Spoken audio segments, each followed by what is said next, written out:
تخيل إن لاعب عمره 18 سنة الجيش بعتله طيارة حربية مخصوص عشان يلعب ماتش كورة. قبل ما يبقى الثعلب الكبير وقبل ما الجماهير تهتف باسمه، كان في شاب صغير اسمه حمادة إمام. اتولد سنة 1943 في حي السيدة زينب بالقاهرة. كبر في بيت كله رياضة وانضباط. والده يحيى الحرية إمام كان حارس مرمى الزمالك ومنتخب مصر، ووصل لمنصب حاكم قطاع غزة. في سنة 1957 شافوا الكابتن علي شرف وهو بيلعب.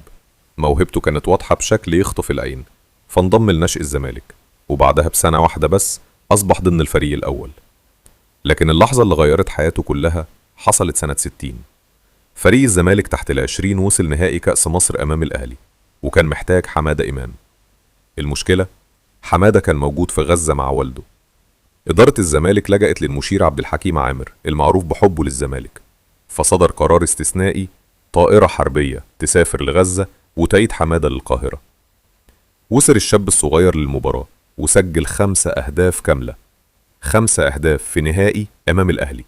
الزمالك فاز ب6، ومن يومها بدأ اسم حمادة إمام يتحول من لاعب موهوب إلى مشروع أسطورة.